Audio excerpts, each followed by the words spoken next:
Alright, good morning everybody. It's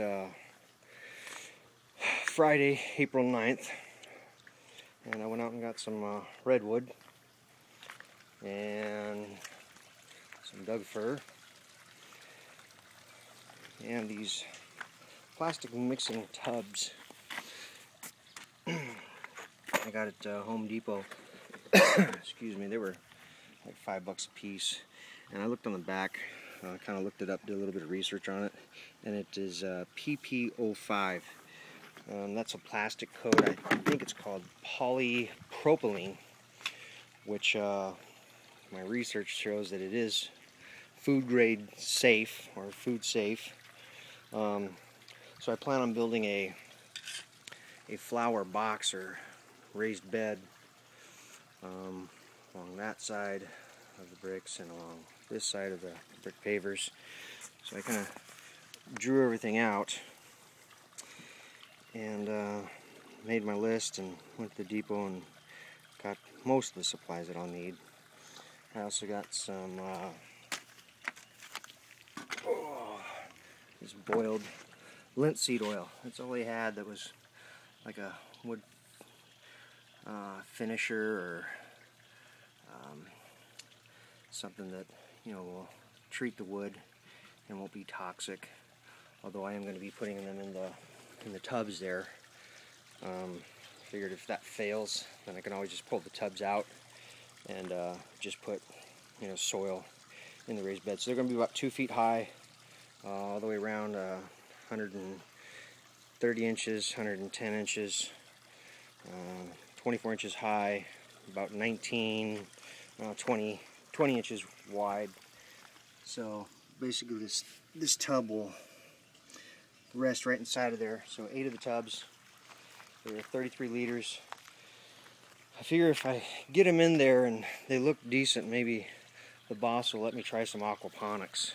So what I'll do is I'll end up pumping the water from the pond, filling the 33 liters, 8 of the 33 liter containers, and then it'll kind of, you know, cycle through, if you guys know what aquaponics is all about, and then push it back out to the pond.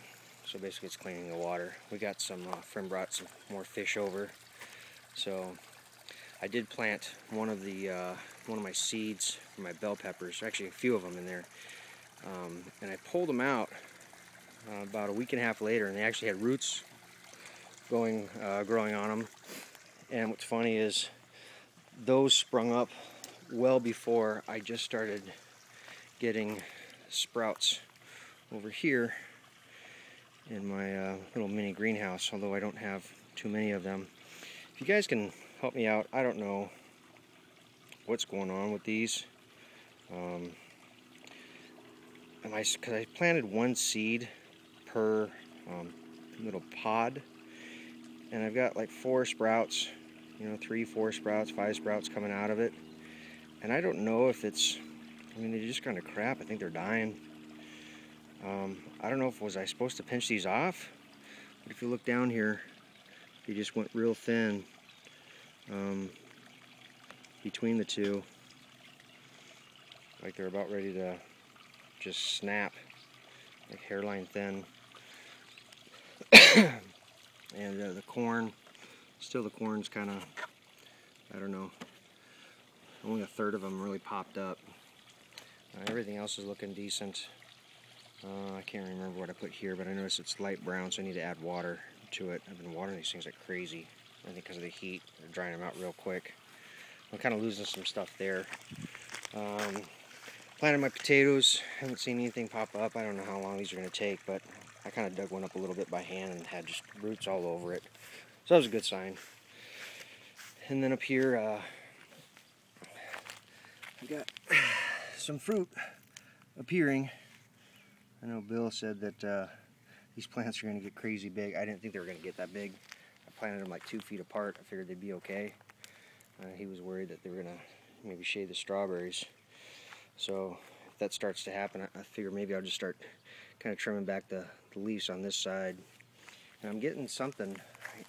I come out here early in the morning or late at night. I can't find anything, but something's eating my leaves. And I mean, bad. So I think I'm gonna have to spray some neem oil later this afternoon. I don't want to do it in the dead heat of the sun. But watermelon, I was gonna pinch one of these off, but they're looking kind of shady and I don't know which one to pinch off. I'm waiting to see which one will actually do better.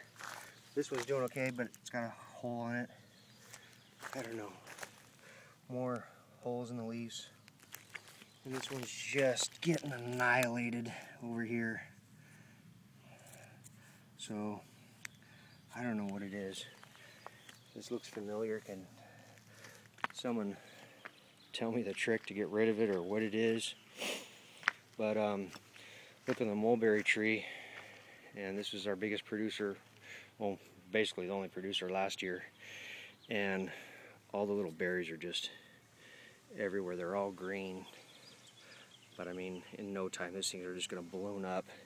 This whole tree is going to be filled. So yeah, and those are the winter squash. I think I'm going to have to give a bunch of these away. Maybe I'll trade them with some friends for other plants, vegetables.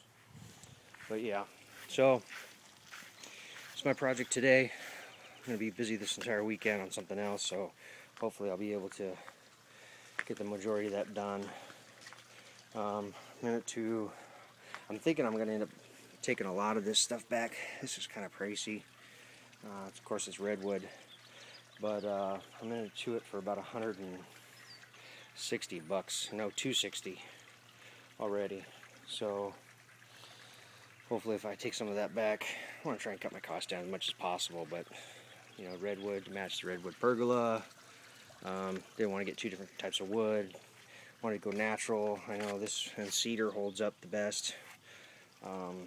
So I'm trying to be, you know, a little more natural in my plans, and unfortunately you have to pay for it.